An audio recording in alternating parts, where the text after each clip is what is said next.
Hello students, welcome to life science education hub.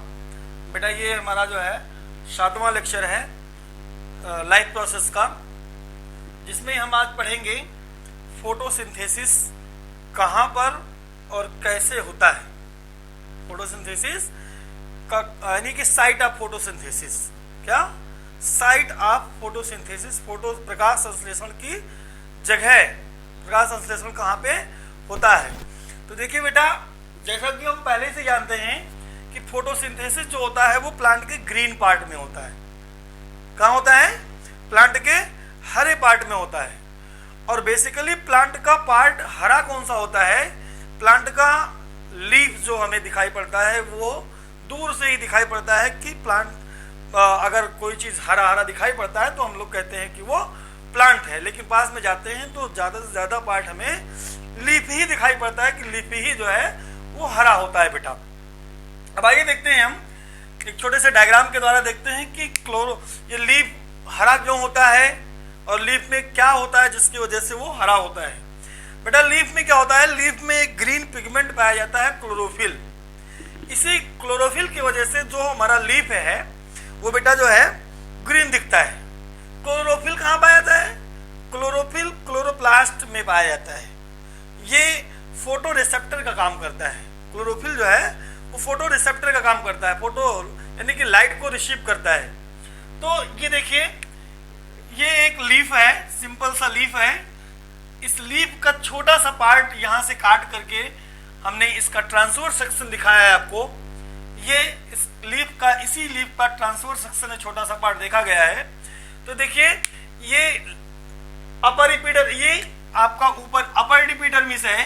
Upper epidermis के नीचे ऊपर, सबसे ऊपर बेटा, सबसे ऊपर क्या होता है? क्यूटिकल। क्यूटिकल एक वैक्सी लेयर होता है जो कि क्या करता है? ड्यूरिंग फोटोसिंथेसिस, फोटोसिंथेसिस के दौरान जब ट्रांसपिरेशन होता है तो ट्रांसपिरेशन में पानी का ज्यादा लॉस ना हो जाए प्लांट से, उस पानी के लॉस को ये क्यूटिकल प्रिवेंट करता है। क्यूटिकल के जस्ट नीचे आते हैं अपर एपिडर्मिस मिलता है। नीचे इसके एक जो है ढोल की तरह स्ट्रक्चर दिखाई पड़ता है, वो भी लोअर एपिडर्मिस है। तो अपर एपिडर्मिस और लोअर एपिडर्मिस के बीच का जो भी पार्ट है, जो भी एरिया है, इसको मीजोफिल कहा जाता है। क्या कहा जाता है बेटा? मीजोफिल। मीजो का मतलब होता है बिटवीन, मीजो का मतलब होता है बिटवीन, यानी कि बीच में। दो लेयर के बीच का जो पार्ट है वो मीजोफिल कहलाता है। मीजोफिल के बीच में हम देख रहे हैं कि बहुत सारे तरह की हमको स्ट्रक्चर दिखाई पड़ते हैं। एक लंबी लंबी स्ट्रक्चर दिखाई पड़ती है, लंबे लंबे सेल्स दिखाई पड़ते हैं, जिसको कहा जाता है पैलिसेड टिश्यूज कहा जाता है बेटा। क्या कहा जाता है? Palisade tissues. उसके जस्ट नीचे आते हैं हमको गोल राउंड शेप में, ओवल शेप में जो है सेल्स दिखाई पड़ते हैं, जिसको हम स्पॉन्जी सेल्स कहते हैं। क्या कहते हैं? स्पॉन्जी सेल्स कहते हैं। और इसी मेसोफिल्स के बीच में एक राउंड सा स्ट्रक्चर आप देख रहे होंगे, बॉल लाइक स्ट्रक्चर, जो वेस्कुलर बंडल है। क्या है बेटा?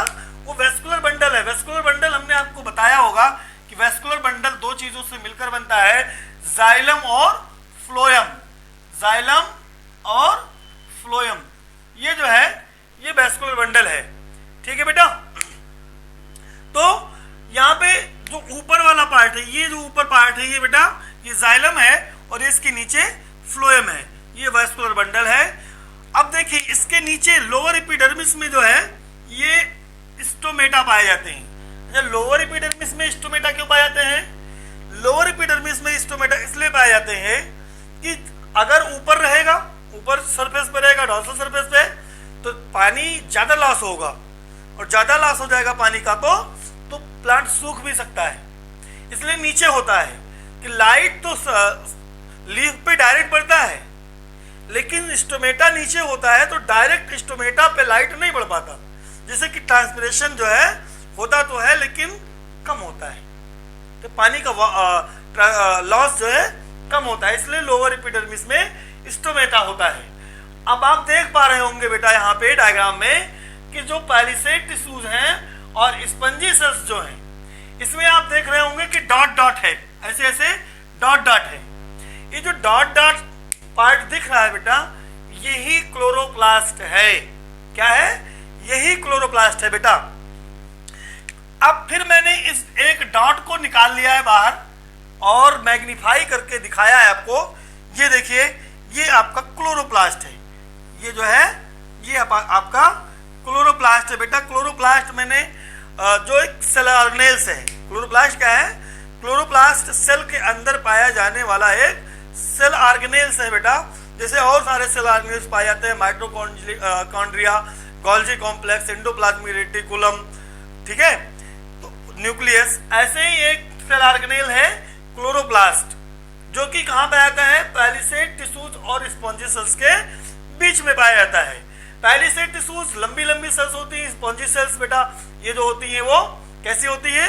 वो ओवल या गोल सर्कुलर होती हैं, कई शेप में होते हैं। और ये क्या होता है? इसी में ही क्लोरोप्लास्ट प्रेजेंट होता है।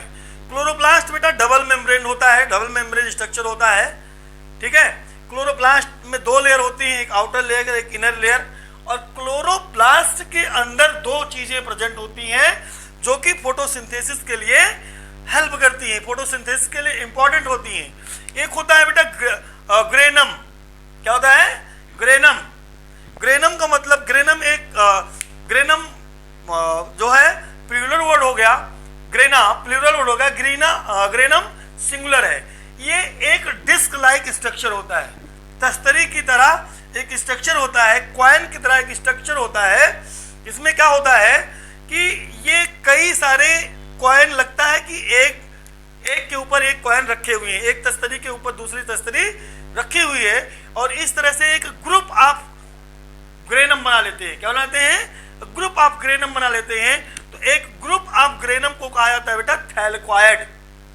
अलग अलग ग्रेनम जो होते हैं वो एक दूसरे से स्ट्रोमेटा लैमली के द्वारा, किसके द्वारा? यहां पे एक होता है बेटा स्ट्रोमेटा लैमली के द्वारा ये आपस में एक दूसरे से अटैच होते हैं।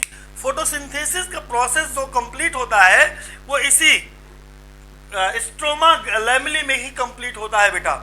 ये तो हो गया आपका ग्रेनम, और जो खाली पार्ट है, ये जो खाली स्पेस है बेटा, इसको स्ट्रोमा कहा जाता है।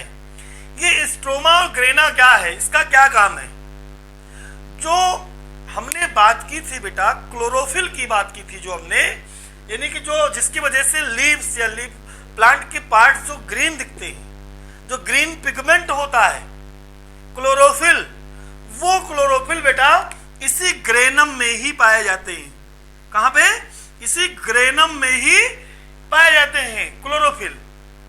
और ग्रेनम में पाए जाने की वजह से ग्रेनम में जो होता है लाइट एब्जॉर्ब होता है, क्योंकि मैंने कहा है कि जो पिगमेंट ग्रीन पिगमेंट क्लोरोफिल है वो ट्रैप करता है सोलर एनर्जी को। तो सोलर एनर्जी को ट्रैप करता है, यानी कि ग्रेना जो हमारा है वो सोलर एनर्जी को ट्रैप करके अपने अंदर अवशोषित करता है। इसीलिए यहां पे जो प्रोसेस होता है, जो रिएक्शन होता है, वो कहलाता है लाइट रिएक्शन।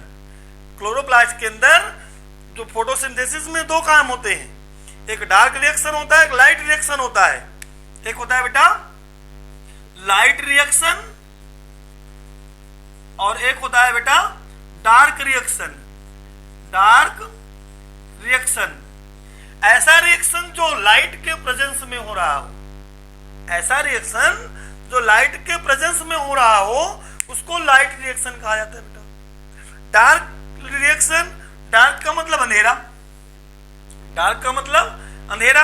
और अंधेरा कब होगा? जब लाइट नहीं होगी तो अंधेरा होगा। क्या होगा? जब लाइट नहीं होगी तो अंधेरा होगा।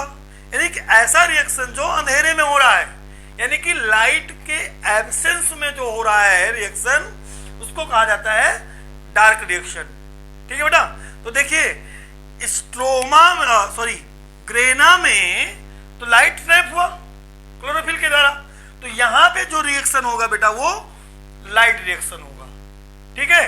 और जो यहां स्ट्रोमा में होगा, क्योंकि यहां पे लाइट की जरूरत नहीं है, यहां पे लाइट नहीं होता है, तो स्ट्रोमा के अंदर जो प्रोसेस होता है वो डार्क रिएक्शन कहलाता है। तो लाइट रिएक्शन में क्या होता है बेटा? लाइट रिएक्शन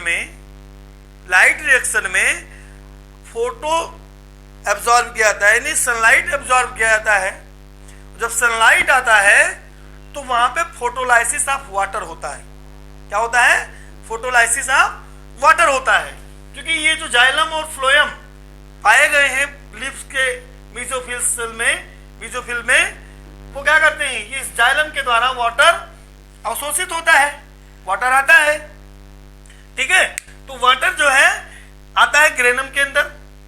ग्रेनम में वाटर आया, एब्जॉर्ब हुआ, लाइट ट्रैप किया गया क्लोरोफिल के द्वारा, तो यहाँ पे लाइट रिएक्शन हुआ। लाइट रिएक्शन में क्या होता है बेटा? फोटोलाइसिस ऑफ वाटर होता है। मैंने अपने पहले 6वें लेक्चर में आपको बताया था, फोटोलाइसिस का मतलब होता है ब्रेक डाउन, किसी भी चीज का ब्रेक डाउन होना, किसके उपस्थिति में, किसके प्रेजेंस में? लाइट के प्रेजेंस में। तो यहाँ पे फोटोलाइसिस ऑफ वाटर होता है। फोटोलाइसिस ऑफ वाटर का मतलब पानी टूटता है, वाटर के मॉलिक्यूल टूटते हैं। वाटर क्या है? H2O। क्या? H2O है। तो H2O ब्रेक होता है किसमें? H और O2 में। किसमें? H+ और O2 में ब्रेक होता है। तो यहां पे जब वाटर ब्रेक होता है तो हाइड्रोजन आयन रिलीज होता है और ऑक्सीजन रिलीज होता है। ये प्रोसेस पूरा जो है ग्रेनम के अंदर हो जाता है। अब ये वाटर से जो हाइड्रोजन रिमूव हुआ है वो बेटा पहुंचा दिया जाता है स्ट्रोमा में। कहां पे? वो भेज दिया जाता है स्ट्रोमा में आ जाता है। अब स्ट्रोमा के अंदर कार्बन डाइऑक्साइड है। कार्बन डाइऑक्साइड क्या करेगा? कार्बन डाइऑक्साइड से जो वाटर से स्प्लिट होकर हाइड्रोजन आया है वो कार्बन डाइऑक्साइड के साथ अटैच होगा, और कार्बन डाइऑक्साइड के साथ अटैच होकर के वो बना लेता है बेटा ग्लूकोज। अब ग्लूकोज के बनने को कहा जाता है बायोसिंथेसिस। क्या कहा जाता है बेटा? बायोसिंथेसिस कहा जाता है, यानी कि ग्लूकोज का फॉर्मेशन। यहां पे जो होता है ग्रेनम में, उसको फोटोकेमिकल रिएक्शन कहा जाता है। क्या कहा जाता है? फोटोकेमिकल रिएक्शन या लाइट रिएक्शन। और जो बेटा स्ट्रोमा में जो रिएक्शन होता है वो कहलाता है डार्क रिएक्शन या बायोसिंथेसिस। ठीक है, यानी यहाँ पे एनर्जी का फॉर्मेशन होता है, कार्बोहाइड्रेट बनता है, ग्लूकोज बनता है। ठीक है, तो ग्लूकोज से प्रोटीन बनेगा, फैट बनेगा, विटामिन बनेगा। ये प्रोसेस जो है डार्क रिएक्शन में होता है, यानी कि बायोसिंथेसिस, एनर्जी का फॉर्मेशन डार्क रिएक्शन में होता है, यानी कि स्ट्रोमा के अंदर होता है बेटा। अब देखिए अब क्या होता है, हम देखते हैं कि कौन कौन से ऐसे मटेरियल हैं जो फोटोसिंथेसिस में काम आते हैं। पिछले लेक्चर में हमने बात किया है, लेकिन देख लेते हैं थोड़ा डिटेल में। 4 मटेरियल मैंने आपको बताया रॉ मटेरियल के रूप में यूज होते हैं। वाटर जो कि सॉइल से आता है, सॉइल से जो रूट में जाइलम है, और रूट से लेकर जाइलम जो है वो लीफ तक फैला हुआ होता है। जाइलम के द्वारा वाटर यानी पानी सॉइल से, मिट्टी से अब्जॉर्ब होता है और रूट तक पहुंचाया जाता है। एक रॉ मटेरियल हो गया हमारा वाटर। दूसरा रॉ मटेरियल हमारा है बेटा कार्बन डाइऑक्साइड। कार्बन डाइऑक्साइड जो है, कार्बन डाइऑक्साइड एनवायरनमेंट में प्रेजेंट होता है। हमें पता है कि जो है एनवायरनमेंट में 46% नाइट्रोजन, 21% 78% नाइट्रोजन, 21% ऑक्सीजन, बाकी का कार्बन डाइऑक्साइड होता है। तो कार्बन डाइऑक्साइड रॉ मटेरियल के रूप में एनवायरनमेंट से ले लिया जाता है, जो कि इंटर करता है स्टोमेटा के थ्रू बेटा। सनलाइट तो सोलर लाइट ही है, सनलाइट ही है। क्या है? Sun is the ultimate source of light. Light का सबसे मुख्य स्रोत क्या है? सन है बेटा। तो सनलाइट आता है, और क्लोरोफिल जो है ग्रीन पिगमेंट लीफ के अंदर क्लोरोप्लास्ट के रूप में पहले से ही प्रेजेंट होता है। ये तो हो गया बेटा हमारा क्या? Raw material. ठीक है, आगे यानी कि ये तो हमने बताया आपको बेटा, ये क्या है?